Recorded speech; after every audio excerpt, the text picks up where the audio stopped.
and welcome to Learn English Made Easy. We're here to make your journey of learning English smooth and enjoyable.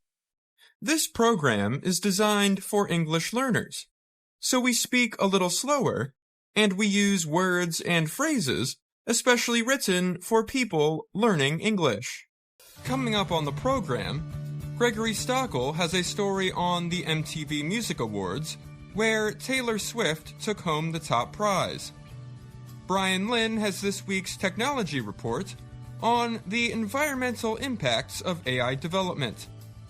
Later, Andrew Smith and Jill Robbins present the English lesson of the day. But first, here is Gregory Stockel. Taylor Swift took home the top prize at the 2023 MTV Video Music Awards, or VMA, for her Anti-Hero music video. The Music Network's yearly awards show took place at the Prudential Center in Newark, New Jersey. This is unbelievable. The fact that this is a fan-voted award means so much to me, Swift said in her acceptance speech. I can't believe it was a year ago that I announced the Midnight's album. The night's first presenters were from the male musical act NSYNC. They reunited to hand the Best Pop Video Award to Swift. Swift received the most nominations of any performer. Swift later returned to the stage to receive the Song of the Year award for Anti-Hero and also the Best Direction award. The performer received 9 awards in total. Those included Artist of the Year in a group of nominees made up of women for the first time on the VMA show. Ice Spice, who worked with Swift on Karma Remix, won Best New Artist. New music filled the show with songs from Nicki Minaj, who was also the host. Minaj performed the new song Last Time I Saw You. She then performed a piece from her upcoming Pink Friday 2 album. The award show centered on showing music's international power. K-pop, or Korean pop, boy group Tomorrow X Together, and Brazilian artist Anitta introduced a new song together, Back for More. Another K-pop group, Stray Kids, performed the song S-Class. Mexican singer Peso Pluma performed a song called Lady Gaga, and Colombian singer Karol G sang Okie Dokie and another song, Ta OK Remix. Tiffany Haddish presented the award for Best Afrobeats, a new award group. Afrobeats is music with influences from Africa and Black American culture.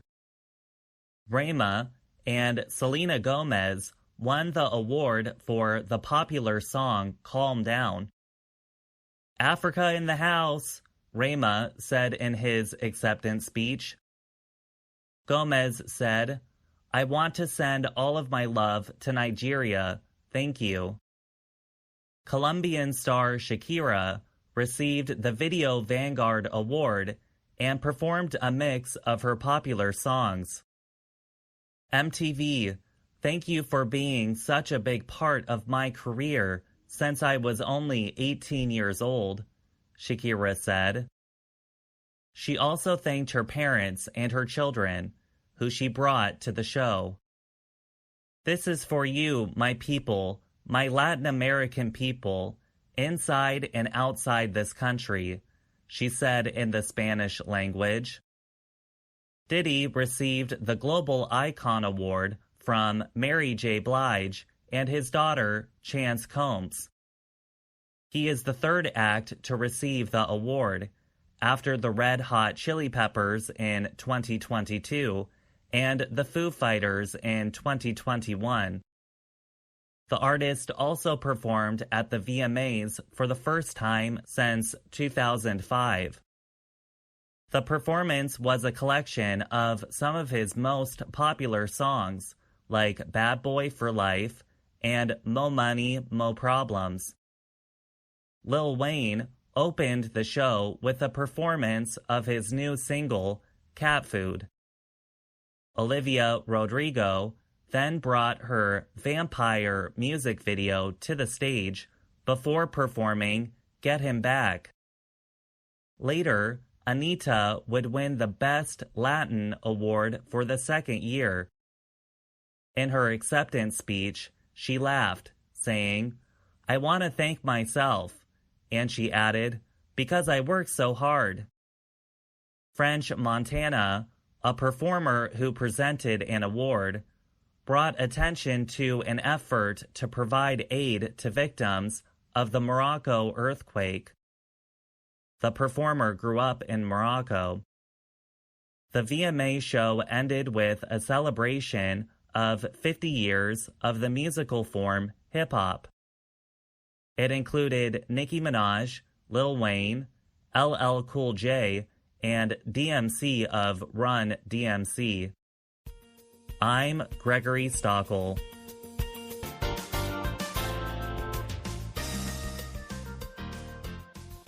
Researchers say the methods used to create artificial intelligence, AI, systems require large amounts of water. As a result, people are calling on AI developers to reduce their water usage and take more responsibility for the environmental resources they use. The Associated Press recently reported on water usage by American-based OpenAI, the company that launched the ChatGPT AI tool. ChatGPT is a so-called chatbot designed to interact smoothly with humans and perform high-level writing. Such tools are also known as generative AI or large language models. The development and training methods used to create large language models require powerful computing systems. This process uses a lot of electricity and produces a lot of heat. Data center operators pump in water to keep equipment cool. OpenAI, which is backed by software maker Microsoft, operates a series of data centers in West Des Moines, Iowa.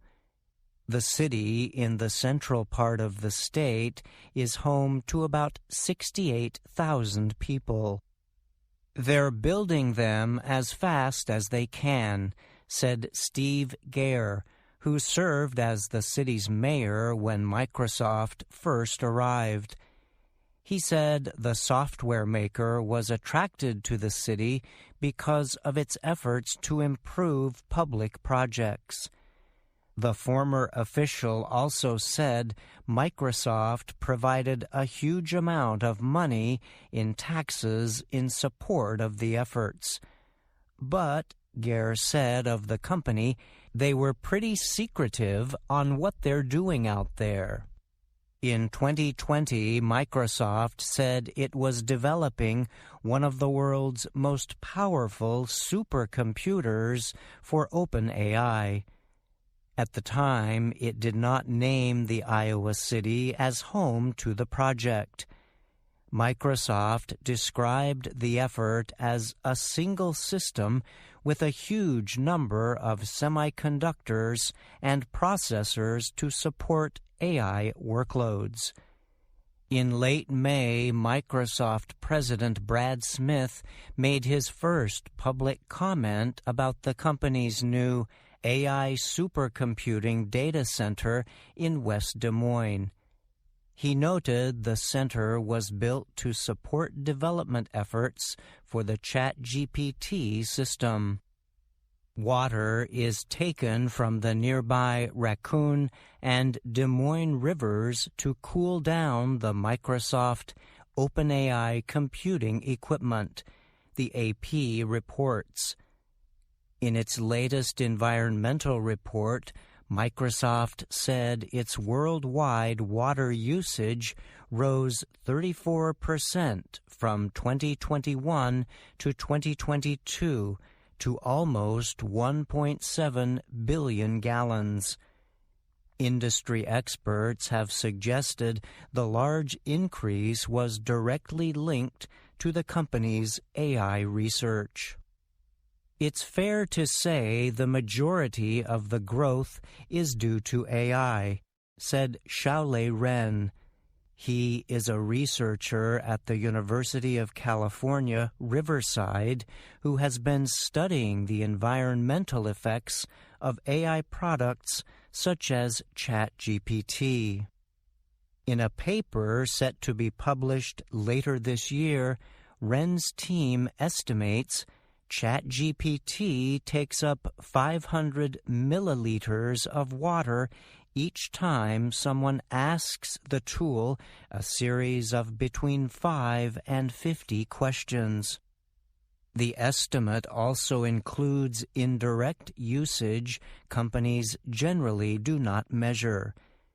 This includes water used to cool power plants that supply the data centers with electricity. Most people are not aware of the resource usage underlying ChatGPT, Ren said. If you're not aware of the resource usage, then there's no way that we can help conserve the resources. Ren noted that Google reported a 20% growth in water usage during the same period. He believes that growth is largely linked to the American-based search engine company's AI development work. Microsoft said in a recent statement to the AP that it is investing in research to measure the environmental effects of AI activities. The company promised to work on ways to make large systems more efficient in both training and application. In its own statement, OpenAI said it had given considerable thought to the best use of computing power. We recognize training large models can be energy and water intensive, it said. A West Des Moines government document from 2022 says the city will only consider future data center projects from Microsoft if those projects can demonstrate and implement technology to significantly reduce water usage from current levels. I'm Brian Lynn.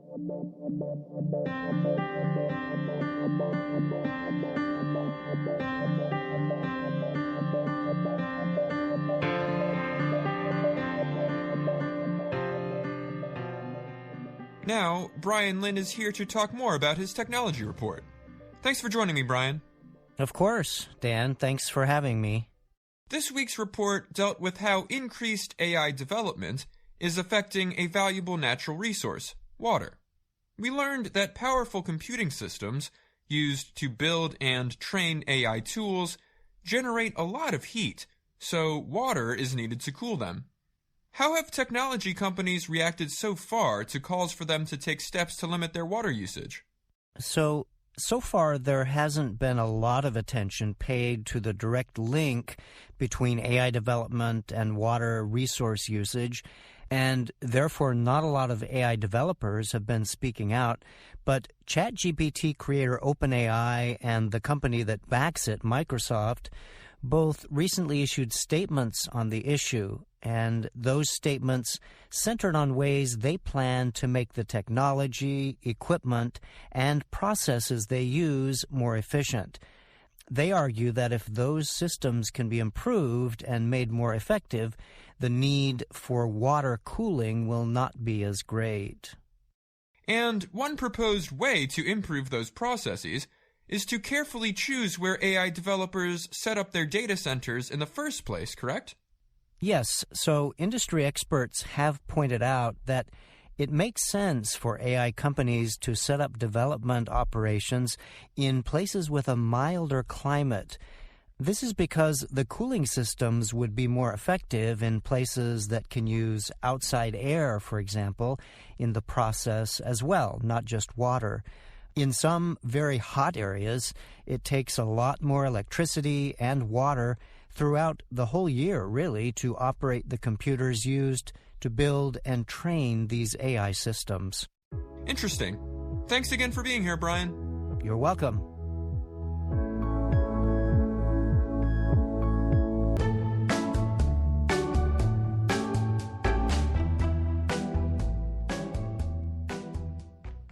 Hello, my name is Anna Mateo. And my name is Jill Robbins. And I'm Andrew Smith. You're listening to the Learning English podcast. Welcome to the part of the show where we help you do more with our series, Let's Learn English. The series shows Anna Mateo in her work and life in Washington, D.C. Anna has recently moved to Washington, D.C. It is a new experience for her. She is excited to live in the capital of the United States, but she also misses her hometown and family, who live many hours away. Let's hear Anna talk about that with her friend Marcia in Lesson 12 of Let's Learn English. Listen carefully for the expression Anna uses for the feeling of missing home. Hello. Washington, D.C. has many beautiful parks. In fact, this park reminds me of my home, very far away. Anna, here's your coffee. Thanks, Marcia. What's wrong? I'm thinking about my family. I am feeling homesick. Ah, yes, feeling homesick. I've had that feeling a few times in my life. It's a feeling that can sometimes be difficult. I agree. I think feeling homesick is more than just missing your home and family a little bit. It's something that hits you much more strongly. That's right. I think a good word to describe it is yearning. That's spelled Y-E-A-R-N-I-N-G.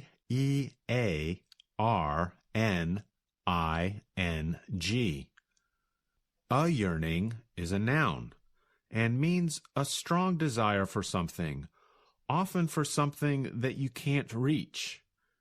And the verb form of this word is to yearn for.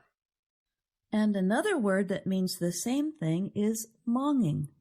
We can say we have a longing for something we strongly desire, but that we can't have or can't reach. And the verb form of this word is to long for.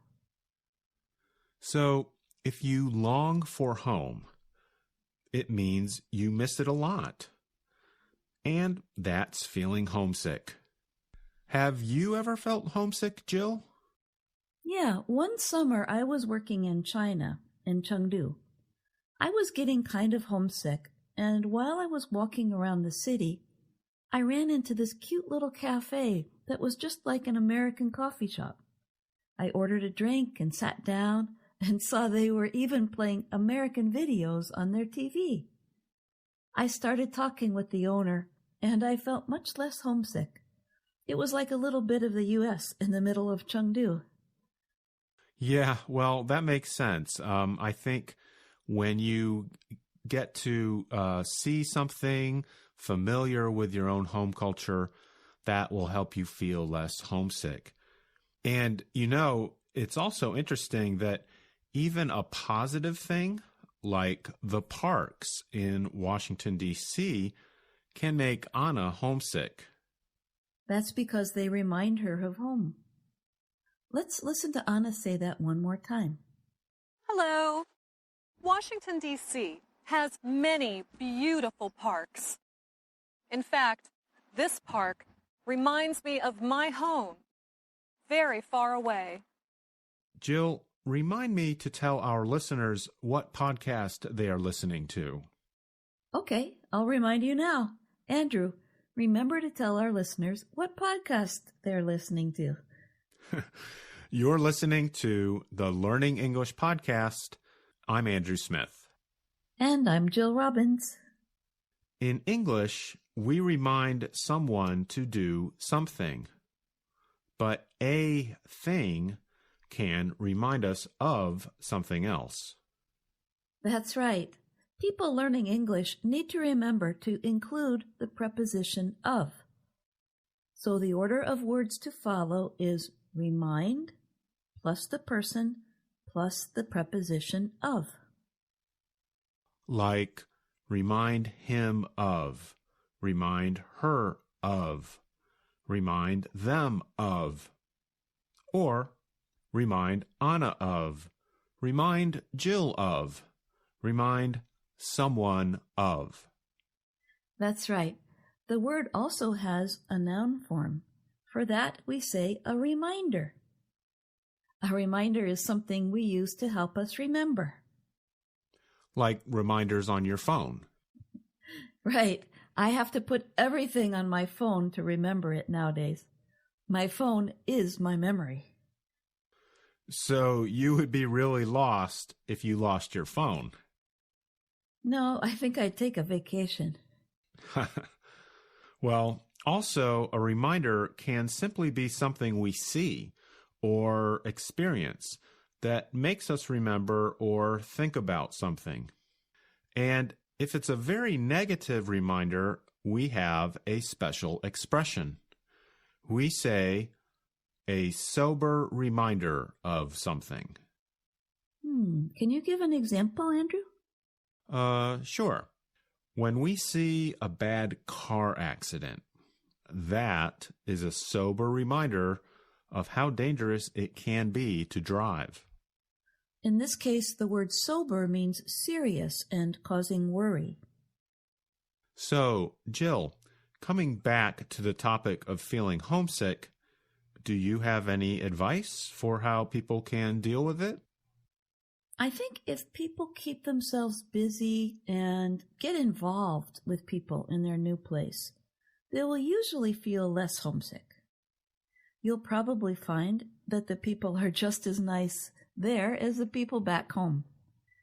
And the good thing about homesickness is that it usually doesn't last too long. After a while, it wears off. That's true.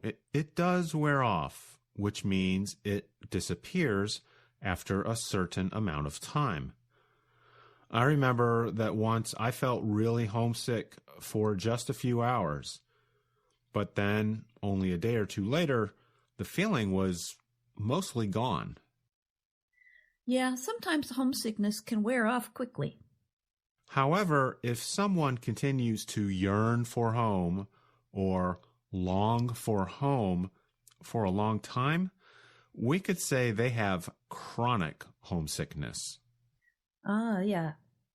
Chronic, spelled C-H-R-O-N-I-C, describes something that lasts for a very long time and keeps happening again and again. In that case, it doesn't wear off.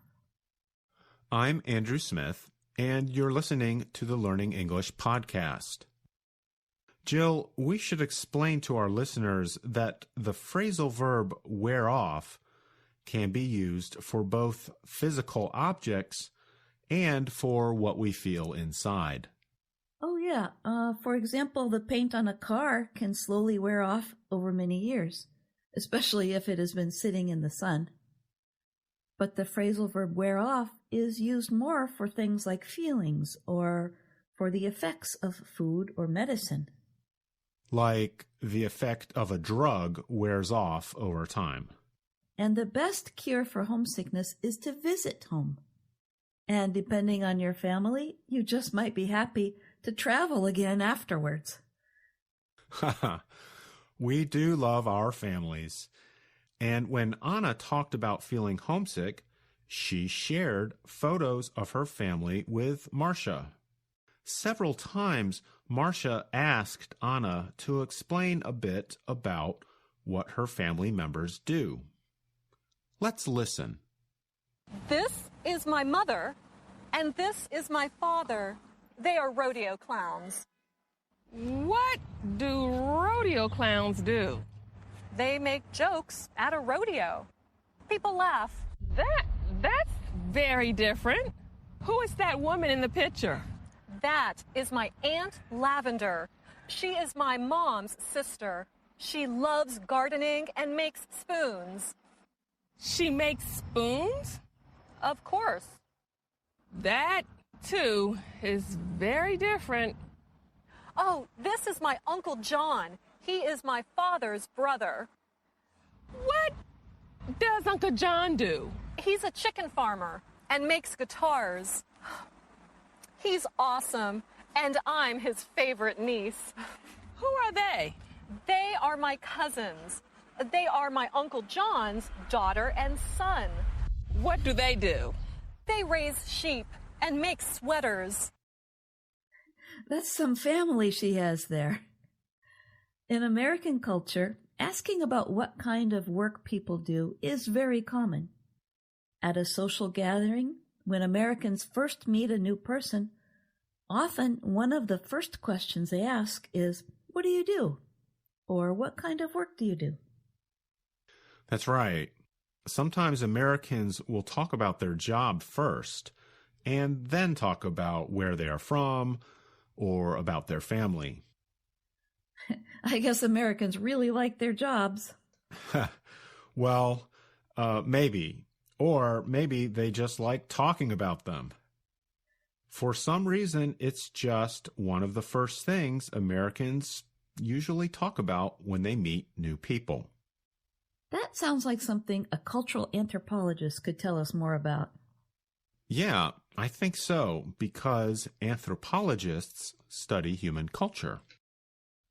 That gives me an idea for a guest we could invite to our podcast. I was just thinking the same thing. But even if we can't find a cultural anthropologist, there are still a lot of things our listeners can learn about American language and culture in the series Let's Learn English. That's right. And we hope you've enjoyed today's lesson on the Learning English podcast. I'm Jill Robbins.